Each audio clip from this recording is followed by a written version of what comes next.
Assalamualaikum warahmatullahi wabarakatuh. Perkenalkan, saya Rizky Wahyudi dengan NIM 4233250024 dari kelas PSIK 23C. Di sini saya akan mempresentasikan materi mengenai hak asasi manusia. Nah, di dalam materi kali ini akan dibahas yaitu yang pertama konsep warga negara, yang kedua adalah warga negara Indonesia, asas kewarganegaraan, kemudian selanjutnya cara memperoleh dan kehilangan kewarganegaraan, lalu konsep dasar hak asasi manusia, sejarah hak asasi manusia, prinsip-prinsip hak asasi manusia, dan hak asasi manusia dalam Undang-Undang Negara Republik Indonesia tahun 1945. Yang pertama yaitu konsep warga negara. Nah, menurut Kalijerni tahun 2007, warga negara dalam bahasa Inggris disebut citizen, dalam bahasa Yunani disebut civics, yang asal katanya berasal dari civicus, yang berarti penduduk sipil.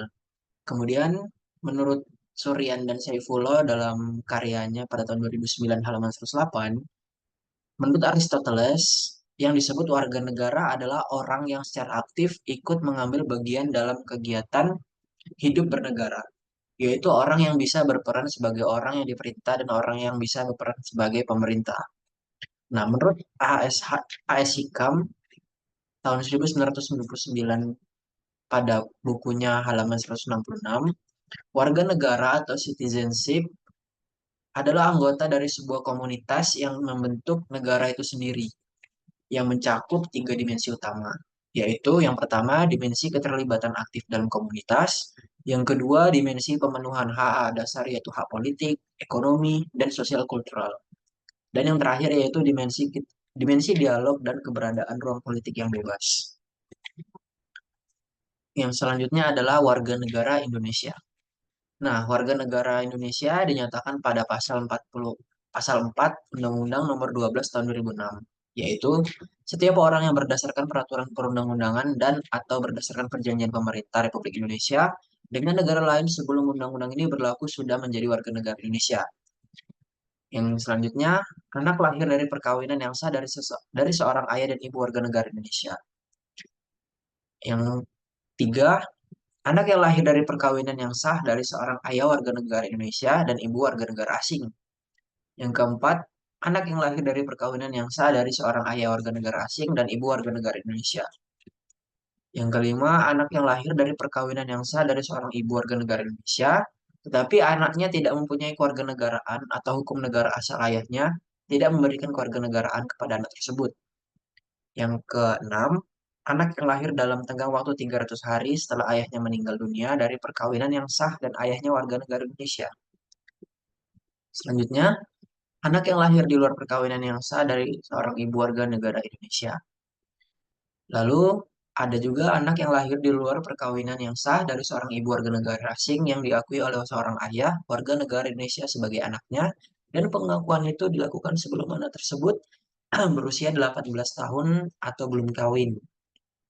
Kemudian ada anak yang lahir di wilayah negara Republik Indonesia yang pada waktu lahir tidak jelas status kewarganegaraan ayah dan ibunya.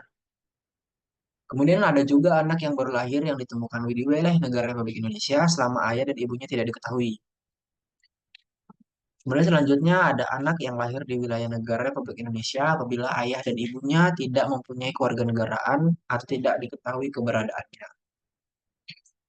Selanjutnya ada anak yang dilahirkan di luar wilayah negara Republik Indonesia dari seorang ayah dan ibu warga negara Indonesia yang karena ketentuan dari negara tempat anak tersebut dilahirkan memberikan kewarganegaraan kepada anak yang bersangkutan. Dan yang terakhir ada anak dari seorang ayah atau ibu yang telah dikabulkan permohonan kewarganegaraannya. Kemudian si ayah atau ibunya ini meninggal dunia sebelum mengucapkan sumpah atau menyatakan janji setia. Nah, dari penjelasan itu, itulah yang disebut warga negara Indonesia. Kemudian selanjutnya ada asas kewarganegaraan. Dalam berbagai literatur, hukum, dan dalam praktek dikenal adanya tiga asas kewarganegaraan.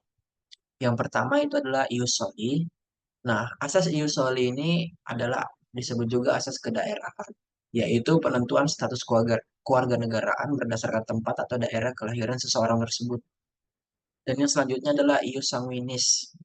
Asas Humanis ini adalah asas darah atau keturunan, yaitu asas yang menerapkan seseorang mendapatkan warga negara jika orang tuanya adalah warga negara suatu negara tersebut. Kemudian yang ketiga itu asas campuran. Nah, asas campuran ini merupakan gabungan dari kedua asas sebelumnya, yaitu ius soli dan ius sanguinis. Nah, asas ini menyebabkan terjadinya apartheid atau tanpa kewarganegaraan dan atau bipatrid, yaitu kewarganegaraan ganda. Nah, berdasarkan Undang-Undang Nomor 12 Tahun 2006 tentang Kewarganegaraan Republik Indonesia, membagi asas kewarganegaraan menjadi dua, yaitu yang pertama asas kewarganegaraan umum dan yang kedua adalah asas kewarganegaraan khusus. Nah, asas kewarganegaraan umum ini terdiri atas empat asas, yaitu yang pertama asas kelahiran, yaitu ius soli, kemudian asas keturunan, yaitu ius sanguinis, dan yang ketiga itu asas kewarganegaraan tunggal, yakni asas yang menentukan suatu kewarganegaraan bagi setiap orang. Dan yang keempat itu asas kewarganegaraan ganda terbatas, yakni asas yang menentukan kewarganegaraan lebih dari satu bagi anak-anak sesuai dengan undang-undang yang mengaturnya. Yang kedua itu ada asas kewarganegaraan khusus, di mana asas tersebut terdiri atas beberapa asas, yaitu yang pertama asas kepentingan nasional, yang kedua asas perlindungan maksimum, yang ketiga asas persamaan di dalam hukum dan pemerintahan setiap warga negara, yang keempat asas kebenaran substantif, yang kelima asas non diskriminatif, yang keenam asas pengakuan dan permohonan terhadap HAM, yang ketujuh asas keterbukaan, dan yang terakhir adalah asas publisitas. Sorry. Kemudian selanjutnya adalah cara memperoleh dan kehilangan kewarganegaraan.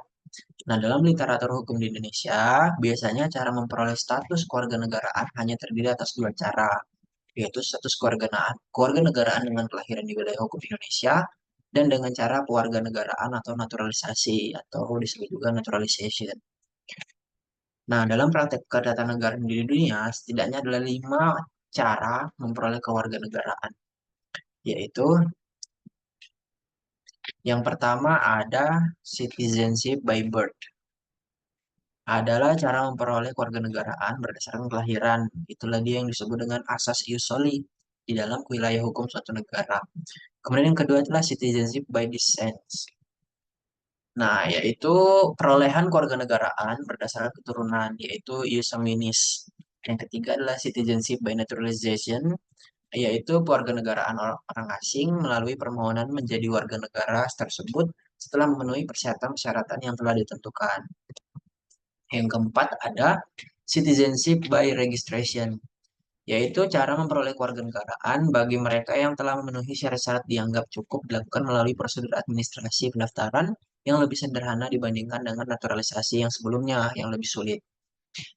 Nah, yang kelima yaitu citizenship by incorporation of territory, yaitu perolehan kewarganegaraan karena terjadinya perluasan wilayah suatu negara. Nah, konsep dasar hak asasi manusia. Jadi Undang-Undang Republik Indonesia Nomor 39 Tahun 1999 Pasal 1 Ayat 1 menyatakan HAM adalah seperangkat hak yang melekat pada hakikat dan keberadaan manusia sebagai makhluk Tuhan Yang Maha Esa dan merupakan anugerahnya yang wajib dihormati, dijunjung tinggi, dan dilindungi oleh negara, hukum, pemerintah, dan setiap orang demi kehormatan dan perlindungan harkat dan martabat manusia. Nah, menurut Sanusi, HAM ialah karena hak-hak itu bersumber pada sifat hakikat manusia sendiri yang diberikan oleh Tuhan Yang Maha Esa. Di balik adanya hak asasi yang perlu dihormati, ada kewajiban hak asasi dari setiap orang, yakni kewajiban dasar manusia yang ditekankan dalam undang-undang yang apabila tidak dilaksanakan tidak memungkinkan tegaknya HAM. Kemudian sejarah hak asasi manusia.